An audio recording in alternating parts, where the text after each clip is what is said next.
Bab ke-100. Sepulang sekolah, Dava dan Galena langsung pulang ke mansion. Dalam perjalanan, suasana di dalam mobil cukup tenang, sampai akhirnya Dava membuka suara. "Nanti sore aku harus kumpul sama anak-anak. Kamu pulang duluan ke mansion ya sayang. Di sana ada Bunda dan Ano, jadi kamu gak akan sendirian." Galena langsung menoleh cepat, menolak halus. "Aku mau keluar bareng Clara. Kita udah janjian tadi siang." Dava menghela napas. Pandangannya mengeras, menunjukkan rasa tak setuju. "Nah, aku nggak bisa tenang kalau kamu keluar tanpa aku sekarang. Lebih baik Clara yang ke rumah Bunda. Kalian main di sana aja ya," ucapnya lembut. Galena mengerucutkan bibir, tetap dengan nada santai tapi keras kepala. "Nggak mau. Kita udah punya rencana. Lagian, aku juga nggak bakal sembarangan. Cuma mau ke mall aja," ucapnya. Dava menatap wajah Galena lama, mencoba membaca keyakinannya. Setelah diam sejenak, ia akhirnya mengangguk pelan. "Baik, tapi ada syaratnya. Kamu harus hati-hati. Jangan selesaikan apapun sendiri. Kalau ada yang aneh, langsung hubungi aku. Jangan hadapi sendiri, paham sayang?" Galena terdiam, menatap wajah suaminya. Lalu ia tersenyum dan memeluk lengan Dava. "Siap, Pak Suami. Aku bakal nurut. Makasih ya," ucapnya senang. Dava tersenyum tipis. Ia mengusap puncak kepala Galena dengan lembut. Sesampainya di rumah, mereka langsung membersihkan diri dan berganti pakaian. Setelah berganti pakaian, Dava tidak langsung berangkat ke tempat pertemuannya. Dava tetap menemani Galena sampai Clara datang menjemput. Karena ia ingin memastikan Galena pergi dengan aman. Beberapa saat kemudian Clara datang. "Clara datang," ucap Galena sambil mengecek isi tasnya sekali lagi. Saat hendak keluar rumah, tepat di depan pintu, Dava menarik tangan Galena pelan. Ia memeluknya, mengecup keningnya, lalu berbisik.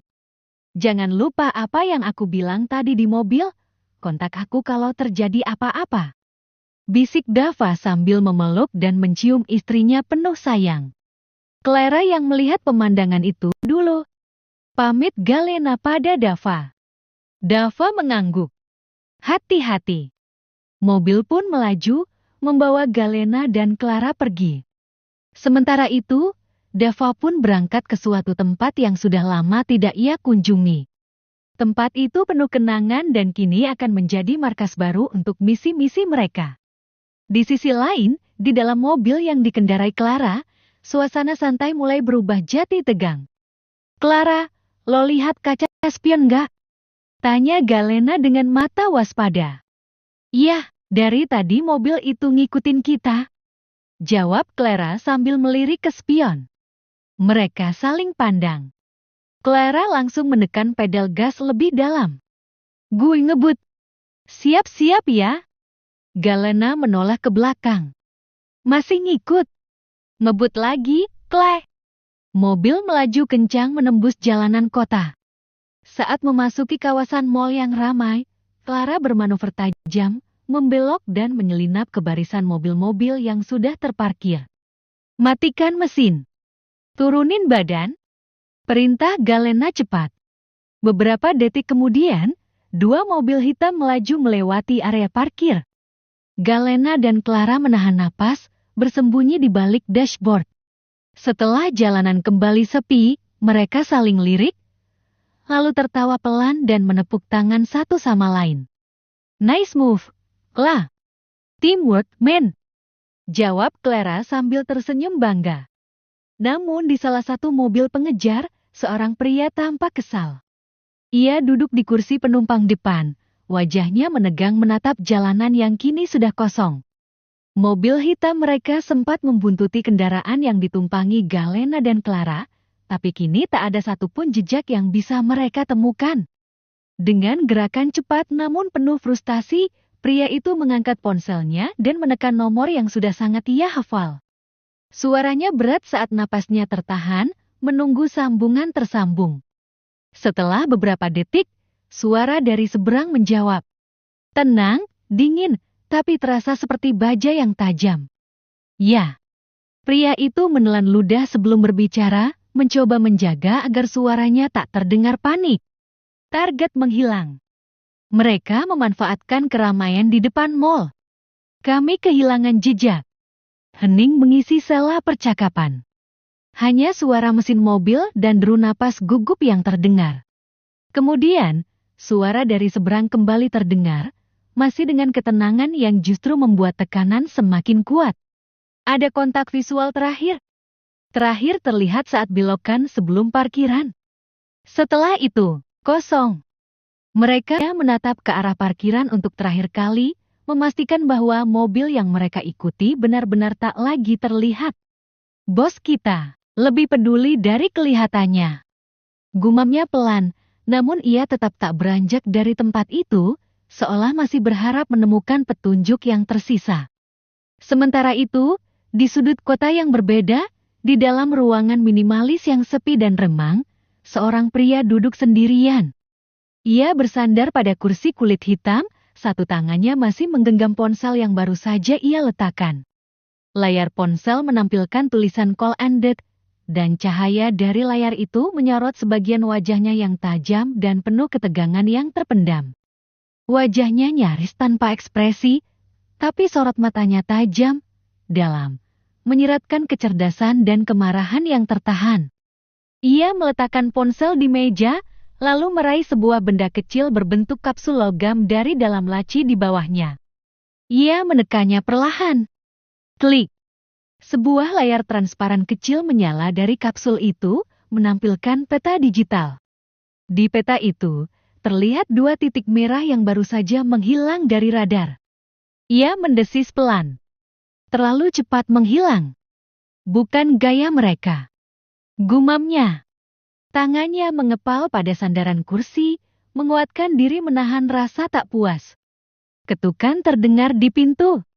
Seorang pria muda masuk berpakaian serba hitam, dengan headset yang terpasang rapi di telinganya. Ia menunduk sopan. Maaf, kami kehilangan visual. Mobil target menghilang di keramaian. Sosok pria yang duduk tadi tidak langsung menoleh. Ia masih menatap peta yang kini hanya menunjukkan latar kosong. Berapa lama sampai kalian kehilangan jejak? Tanyanya tanpa mengubah nada suaranya. Datar namun penuh tekanan. Kurang dari 2 menit setelah belok di tikungan utama. Mereka menyatu dengan parkiran mall. 2 mobil kami melewati titik itu, tapi tak ada tanda-tanda keberadaan mereka lagi. Ada jeda yang terasa menegangkan. Lalu, pria tahan, namun dengan aura wibawa yang berat. Ia berjalan ke arah jendela tinggi, menatap keluar, ke kota yang mulai tenggelam dalam cahaya senja. Tanpa berbalik, suaranya terdengar. Tarik mundur Timo. Pengawal itu tampak ragu, kebingungan. Tapi, Tuan, aku bilang tarik mundur. Potongnya. Suaranya tetap tenang, tanpa nada tinggi, tapi tidak menyisakan ruang untuk bantahan. Kalau dia sampai tahu kita mengawasinya, dia akan lebih marah daripada saat kehilangan arah. Pengawal itu menunduk dalam. Baik, Tuan. Ia lalu keluar dan menutup pintu rapat-rapat di belakangnya. Sementara itu, pria misterius itu masih berdiri di depan jendela, menatap langit yang mulai menggelap. Wajahnya tetap tak berubah, tenang seperti batu, namun matanya menyimpan badai. Tangannya bergerak membuka laci di sisi meja. Di dalamnya, sebuah foto kecil tergeletak. Seorang gadis muda tersenyum cerah dalam foto itu, memeluk seorang bocah kecil dengan wajah polos dan bahagia. Ia menatap foto itu lama, sorot matanya melembut, namun ada kilatan ketegangan yang tersisa. Jangan bikin aku turun tangan, sayang. Bisiknya lirih. Ia menutup laci itu perlahan, lalu berbalik dan melangkah meninggalkan ruangan. Langkah kakinya mantap menyusuri lorong panjang berlapis kaca, disinari cahaya lampu remang yang hangat namun muram. Ketika ia tiba di ujung lorong, pintu otomatis terbuka dengan suara desis halus. Di balik pintu itu, sebuah ruang rapat modern membentang. 6 orang sudah berdiri menunggunya di sana, masing-masing dengan ekspresi tegang dan serius. Ia masuk tanpa sepatah kata pun. Langkahnya membawa tekanan berat, membuat semua yang ada di ruangan itu merapatkan diri dan memperhatikan dengan cermat. Pintu perlahan menutup kembali di belakangnya. Dan keheningan pun kembali menyelimuti ruangan. Di sisi lain, Galena dan Clara melanjutkan perjalanan setelah memastikan situasi benar-benar aman. Mereka tak jati masuk ke dalam mall seperti yang Galena katakan sebelumnya saat meminta izin. Mall hanya menjadi alibi sebuah pengalihan yang cukup untuk menghilangkan jejak dari para pengejar. Mobil mereka kini melaju perlahan menyusuri jalan yang semakin sepi. Lampu-lampu kota mulai jarang terlihat, digantikan oleh bayangan pepohonan dan gedung tua yang sunyi. Tak ada suara selain deru mesin dan napas mereka yang mulai tenang. Clara melirik Galena dari kursi penumpang. Lo yakin tempatnya masih aman? Galena mengangguk pelan. Matanya fokus ke jalan di depan. Kalau mereka bisa kehilangan jejak kita tadi, berarti kita masih selangkah lebih cepat.